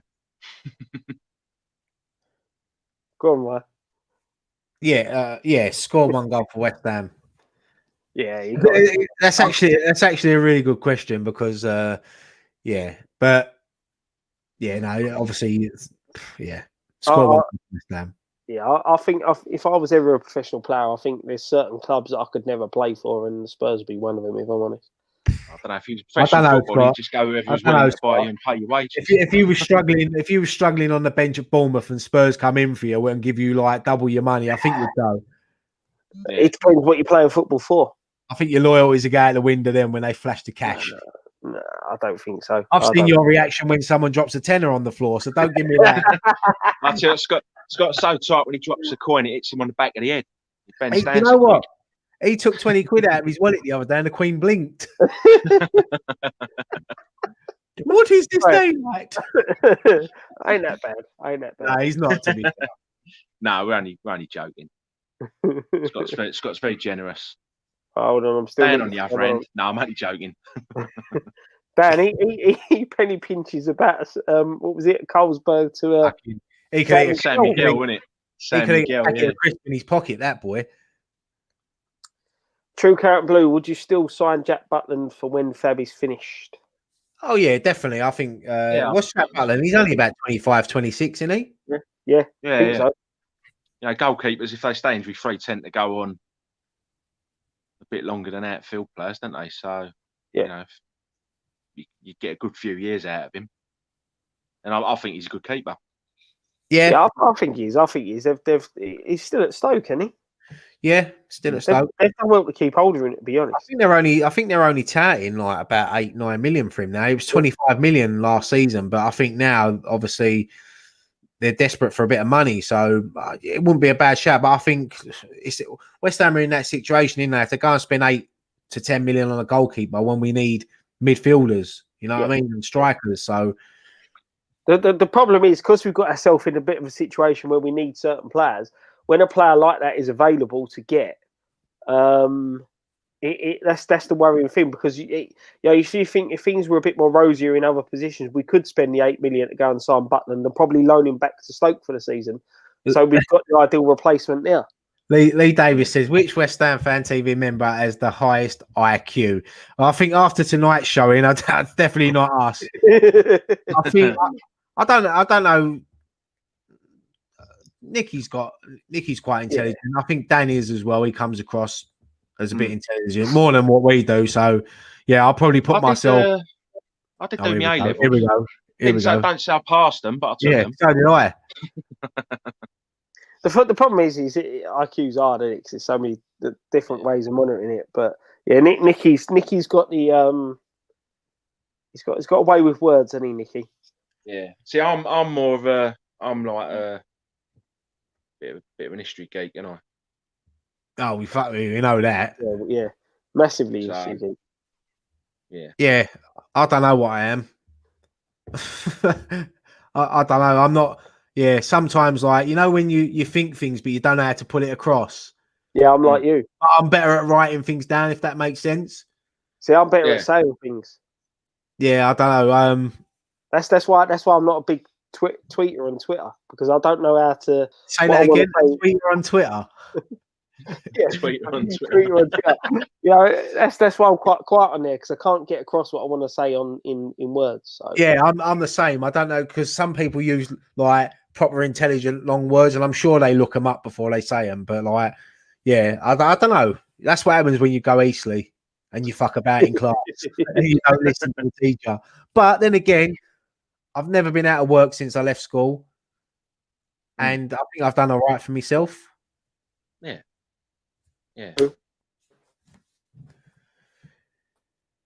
Anyway. Yeah, hold on. I've cut out then. Sorry. We're all doing all right. Yeah. Go on, take over. I just need to send a message. Let's have a look. Let's see what we've got here. Let's see. Let's have a look. Get your questions in. Someone said even Rodney Trotter's got GCE in maths and art.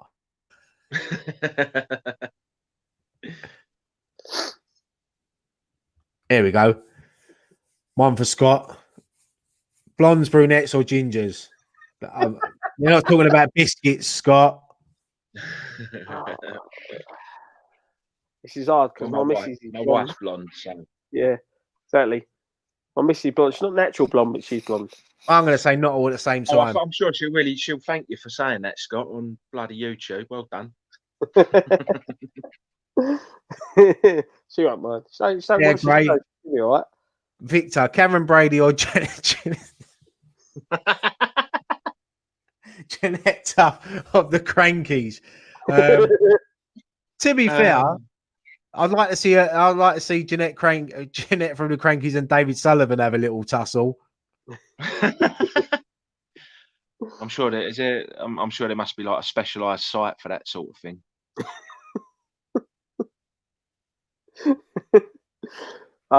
You may know about that, Grace. So we'll leave that one there.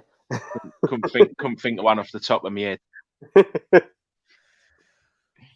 Right, Hammer FD. Who would be the first three names on the team sheet for a fan favourite 11? What is that? West Ham team sheet? I take it. Yeah, not like from the fan chat. Like So, well, you got the obvious ones in you. All right, let's take it from players you've seen play live. Go on, Gray. Who would your first three be? Billy Bonds. Frank McAvenny. I'm not going to say it. I'm not going to say Alan Devonshire. I'm not going to say Vic Watson. I'm not going to say it. Don't say Vic Watson. Well, why break you out a bit of a lifetime? Graham was on Billy the Horse in the 1923 final. Don't say it. Right, Scott. Was it three names of your all-time 11? No, just like players that you've seen. You've got three names on the team sheet. Who you've seen play live. So you can't say like Bobby Moore, Jeff Hurst, and Tony COYI. Trying to think. Ludo McCloskey and Steve Potts. Nice. Mine would be Julian Dix, Joe Cole, and DeCanio. Oh yeah, I forgot about Cole. Ah, well, you're too late now, mate. They're not your first team sheet, but they know how you feel now. It's 2:45. The team sheet's gone in. You can't change it. Yeah, that's it, mate. I went. Have you done your My Hammers 11 yet? No, I still ain't done it. I need to get back to Russ. I'm gonna speak to Russ. I'm gonna get, and you, Gray. You can do your My Hammers 11 as well. Good show. You just sit back. It is a good show.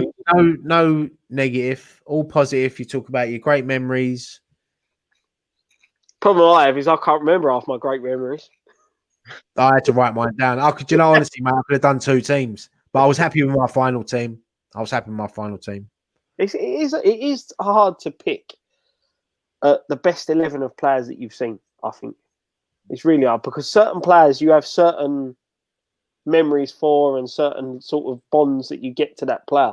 You know, COYI for me was one of the first players I remember from supporting West Ham. I love Sullivan Bilic when he was at the club. Yeah, I've got. COYI was the first player I ever see score live. I think Dale Gordon was the first for me. Disco Dale, mate. Disco Dale. Great, just do a random dance. I'm gonna pause the show for a minute. Just do some random. There you go. This is what Friday nights is all about. See that? That's all the negative stuff. I'm chucking it away. I'm bringing in the fun now. Graham, Scott, do a dance. I don't dance, mate. You know Scott that. won't do it. He will never get involved. He will never get involved in anything. The fans are disappointed, Scott. I can see it. I can see it. Scott, my chief, even when we go out, like everyone else, we're all up, tearing the rug up. I've seen Scott shuffle his feet a couple of times. Yeah. I moved the feet. Scott shuffled his feet at Nick Tucker's wedding. He was up on the dance floor. Nick Tucker's wedding. You sure that weren't my wedding? He weren't Nick Tucker's when he ain't married yet. Sorry, your wedding. No, because Nick Tucker, we was all dancing with Nick Tucker. Sorry, yeah. Yeah, don't worry. We've got a video of you, Gray. Yeah, I know. Dan tucked me right up there, didn't he? This is why I don't dance around when Dan's there with his camera. Yeah, sometimes Scott, you just got to go for it, mate. You just got to let your feet do the talking. You just got to dance like no one's looking. I remember, Scott. I remember at the Newham United presentation nights, mate. You was like, they used to call you Snake Hills because you used to slither across the dance floor. It was like Bram Stoker. He weren't walking; he was just gliding. It was like Dracula, just gliding across. Well, I just hope my boy can dance better than I can. Let's just say that. I've got him. I'll get him. He's having a little boogie last night. I had the music on. He's dancing around. So yeah. He dances a lot better than me already. I bet Scott's a secret talent of twerking. Oh. Never tried. Costa Hammer. What celebrity do you have a secret crush on? Better shut the door for this one.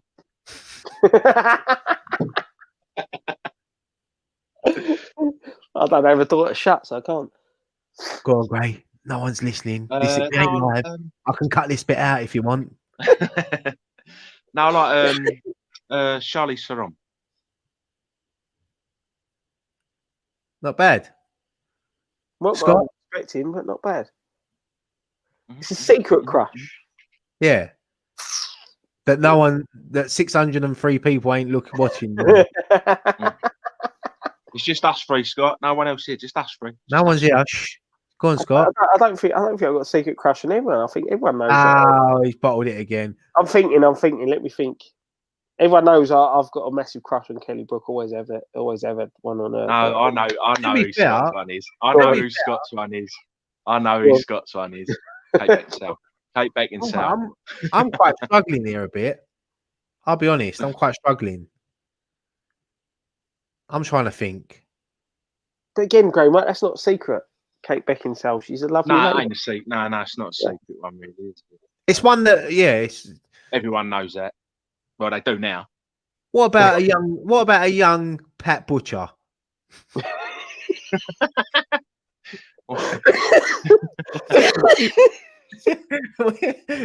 No, just like in the 80s, a little perm, the old earrings, get you going. Oh, don't, Gray, you're getting me going. A secret crush would be like one that you sort of don't. The one that you shouldn't admit to, like. Yeah, that's it. Sonia Jackson. Oh, the one you shouldn't admit to. Oh, right, okay. Oh, here we go. Graham's got a fucking list. Hang on. I'll just get it out. That's a tough. I don't think I've got what you class as a secret crush. Yeah, Kate Beckinsale's one of my top. Kate Beckinsale, Kelly Brook. Yeah, they're the main two for me. Katy Perry in the West Ham outfit. In the West Ham underwear. Someone put .cotton. Yeah. Oh, I say, Nick, he was a lovely boy. Oh, I say, Jim. Well, hang on, I must admit, someone's put. Yeah, Gary Cray put Sam Fox. We saw Sam Fox at the Canio night. She still got it. Still got it. Well, I tell you what, I always liked. Do you remember Hello Hello? Do you remember Vicky and Michelle? This one here. Liz Early. Liz Early's like a fine wine, mate. She's getting better with age. Yeah, Scott. If you go on her Instagram, just look who's liked all of her photos. Yeah. Oh, this is the one, mate. Yeah, Jennifer Aniston. Do you know what? Right? Where's that gone?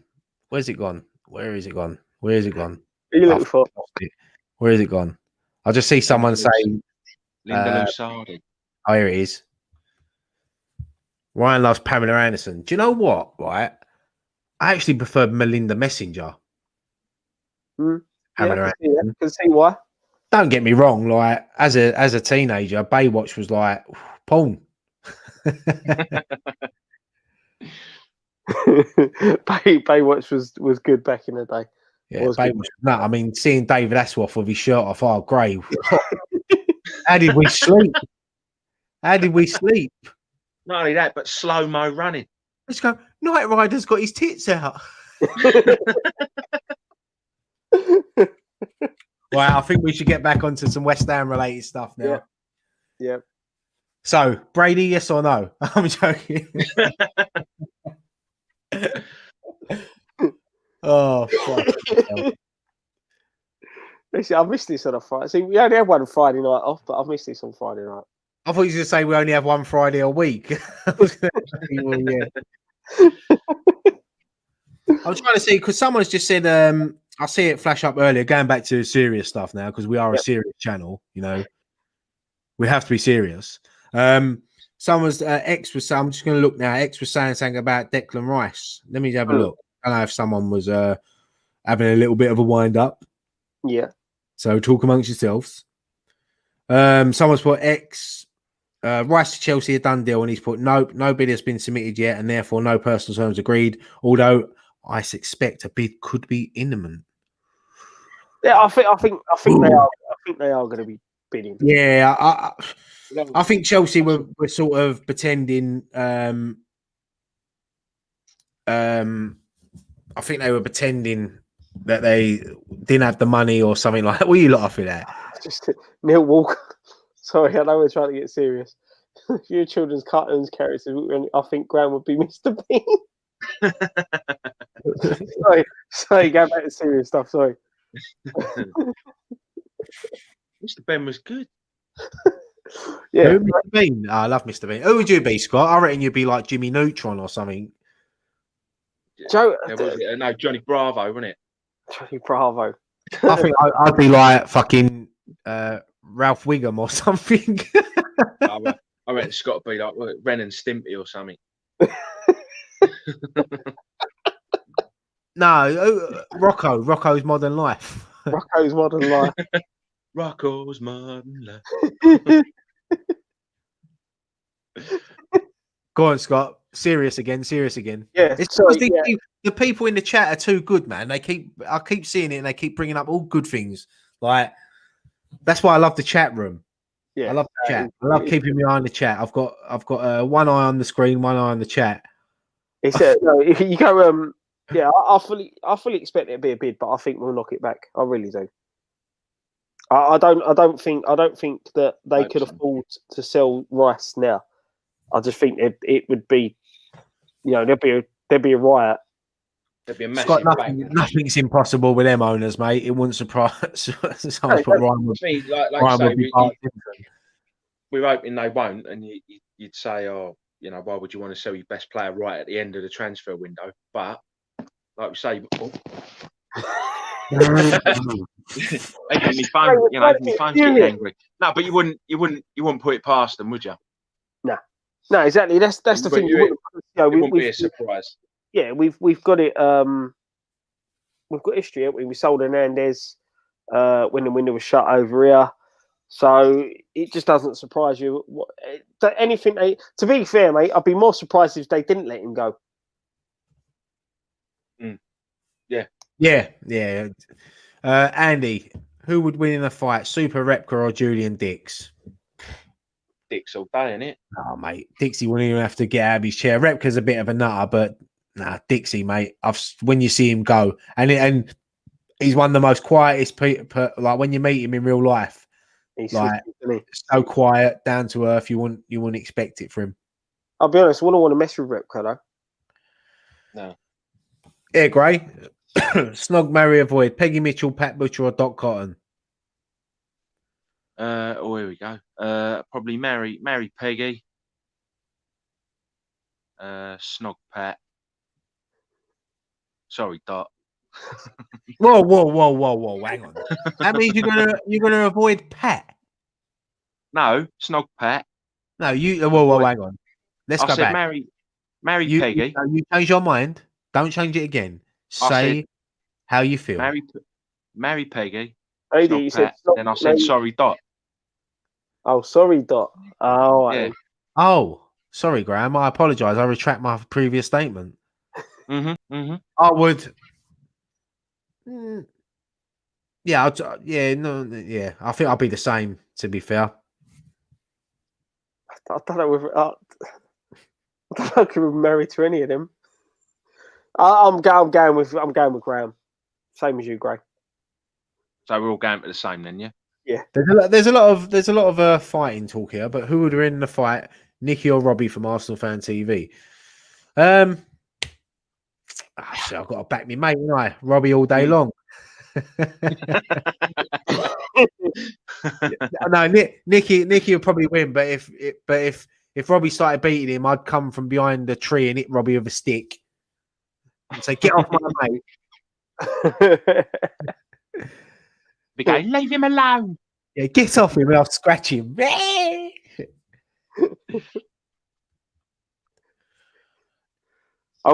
need to switch computers in a minute, people. Yeah, we're going to log off in a minute, Scott, anyway, mate. Yeah, because my battery's going on. So how long you got? Another 5? Yeah, 5 minutes, mate. I'll be all right. We're going into the last 5 minutes. You got any more questions or anything? Pull them up now. Pull them up. Scott, you got any other topics you want to talk about? Let's talk about the Wolves game. We haven't even previewed that yet. Shit, I forgot about that. There's a game. Right, yeah. Enough of the funny questions now. Let's get into some serious stuff. Right. Wolves on Sunday, 7:00 at the London Stadium. Scott, Graham, can we beat them? Yeah. Yes, we can. I think if we play how we did last week and take our chances, I think we can beat them. But we've got to be on it because Wolves are a good side, very good side. So we have to be on it from the start. I think Wolves are a bit of a bogey team for us. We haven't beaten them since they've come back up to the Premier League. And they've given us a few good hidings, didn't they? Yeah. Yeah, this is the thing. And I said in the preview that, we haven't beaten them since they've been back. We haven't scored against them since they've been back in the Premier League. That's the worry. But I just feel at the moment, the way we played against Arsenal, if we play like against Wolves, I think we can get to them. They've got players that can hurt us, but so did Arsenal, and we kept them at bay. It's just taking our chances. And I'll be honest. When I look at Wolves now, I'll put them in the same bracket. Not club wise, but team wise. I'll put them up there like when we play Man City, Liverpool, Chelsea. that they've got some really good players. They're a good team there. They're built. And the thing is with Wolves, they got rid of their striker last week. And what was the first thing they done? They reinvested it and they brought someone in. And they brought in a right back from Barcelona. I mean, listen, no disrespect to Wolves, but if you'd have said to their fans 4 years ago, you'll be signing a right back from Barcelona, like for 30 or 40 million, whatever it is, you'd never have believed it. But, you know, Raul Jimenez, Neves, Dendonka, they've got some really good players. Torre, they've got players that can. The thing is, on their day, they can come to London Stadium as they've done previous, and they can rip us apart. They've done it towards the end of last season after lockdown. Yeah, that's the worry they've got. They've got that about them. You know, they can. They're a side. I think they can beat anybody in the Premier League. You know, and that's the thing. And I know we say with the Premier League, anybody can beat anybody, but you'd fancy their chances against anybody. You know, there's certain teams you look at and think you've got no chance against them, and you know they've got a chance against everyone. But they're not invincible, so no, and that's it. They can be beat. Like I say, we're going to have to be at our very best to beat them.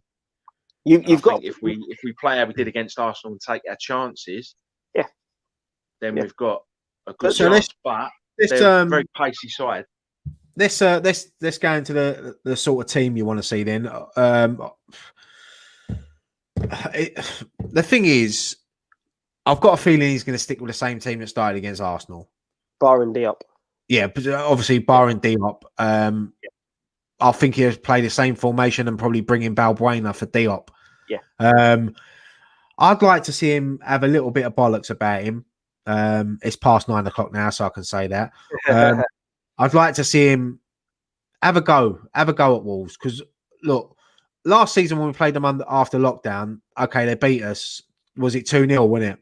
But we had our chances in that game. It was only that we missed a few opportunities. I can remember off the top of my head, Fornell was missing a massive chance to put us 1-0 up. Yeah. I'd like to see him change it up, but I'd love to see him play Haller up top with Antonio or without. Maybe push Antonio out on the wing. I don't know though. I just think he's going to go. Obviously, the same team, barring Diop. I think Balbuena will just slot in. I think he will do the same.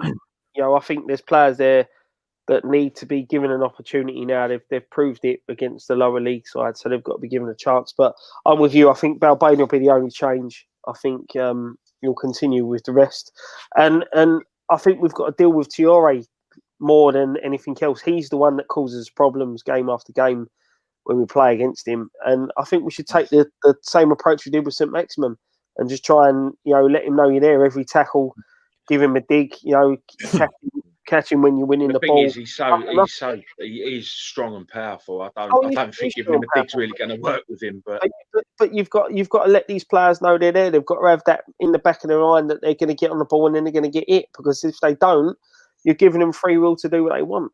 The only other change I could see is because obviously Mark Noble's back now and he's fully fit. I can maybe see him coming in for Fornells. Maybe, yeah. Which I think. Listen, I love Mark Noble, but I think it's the wrong decision. You've got to be looking at trying to fit Yarmolenko into that team, Haller into that team, even if it means. And don't get me wrong, I think he's done a good job. Even if it means dropping Bowen. Even if it means dropping him, just to sort of give him that little boot up the arse a bit, because I think he's been playing well, Bowen. Yeah. But I think there's more in him. There's more potential in him. Yeah, there is. I just think we're not playing to his strength at the minute. And this is the thing. I think you've got players, Haller, Yarmolenko, Anderson, Lanzini had a decent game against Hull as well. And I think they're in the pecking order for a start over Noble. Noble didn't do nothing in the first game. All right, he's been out injured. And Noble brings something to the side. You know, we saw that after lockdown. He come in and he pulled the strings, and he's still got something to add to this side. But at the moment in the pecking order, I think there's other players who deserve their chance more than him coming straight back in. Oh yeah, massively. And to me, that would be a kick in the nuts. If I'm that player who's performing when I'm asked to go and play and I'm performing, and then you get a player and you drop one player who had a decent game against Arsenal and bring in someone who's been out injured, and you're not looking at me, then I was sitting there thinking, well, what am I doing at this football club? Yeah, Bale. So coming in predictions, what are you going for, Scott? I haven't watched your preview yet, mate. I ain't had a chance to watch it, but I will watch it. So give me a spoiler. Give me a spoiler alert. The preview, I don't do predictions anymore because. Ah. But I'll be honest, I'm again, fairly confident going into this one. I think we can win. I think we won't, and I think we'll nick a draw. I think we can win, but we won't. Yeah. Honestly, I think 25th of September 2020. I think this would be our first point on the board. Yeah, I'm gonna go 1-1. Well, I'm gonna go for a draw as well, but I fancy 2-2.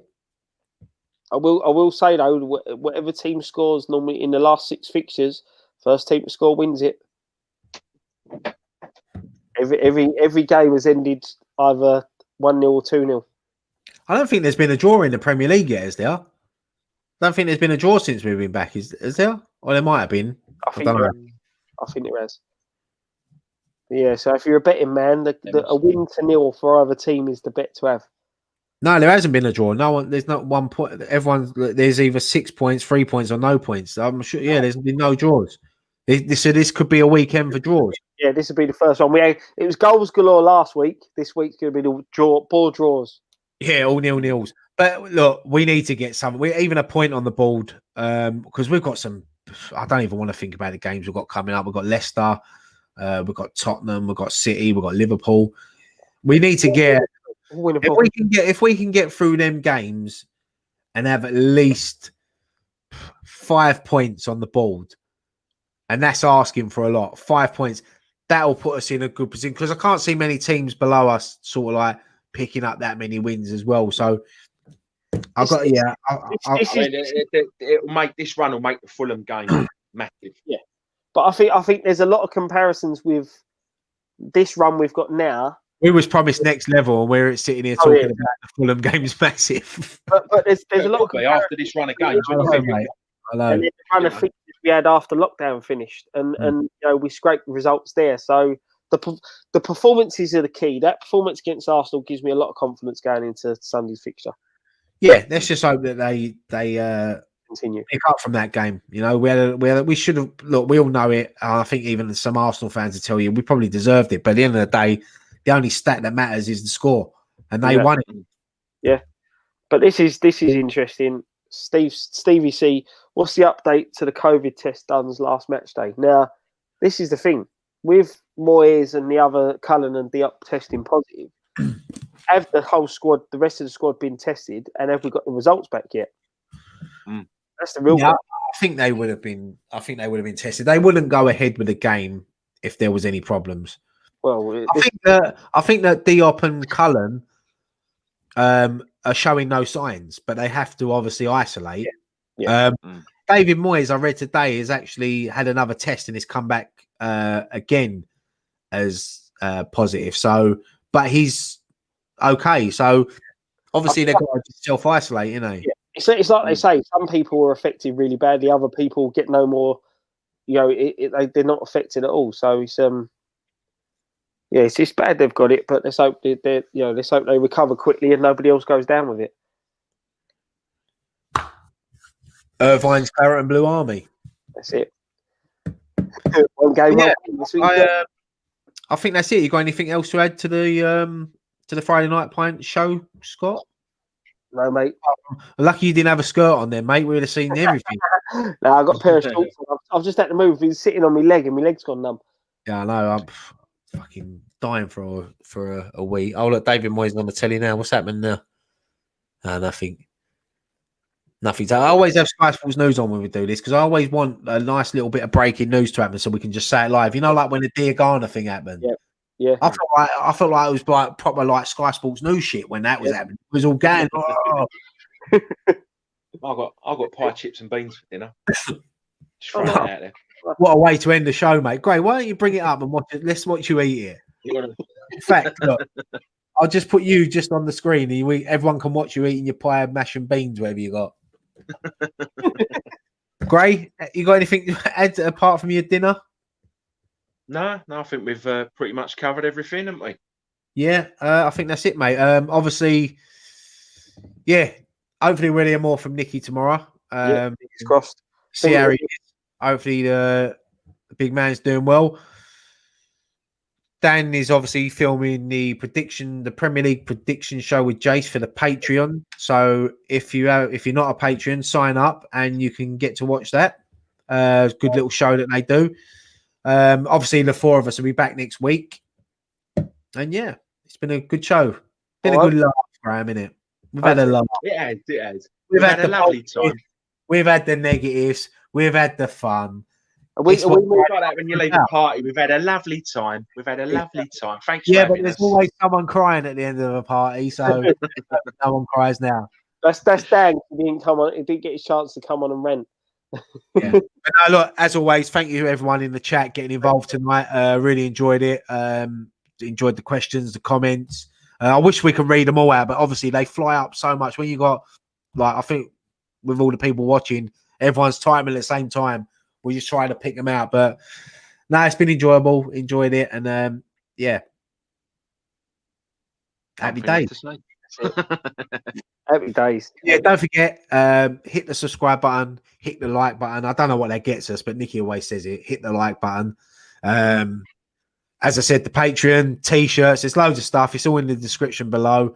Go and check out Scott's preview he done for the Wolves game.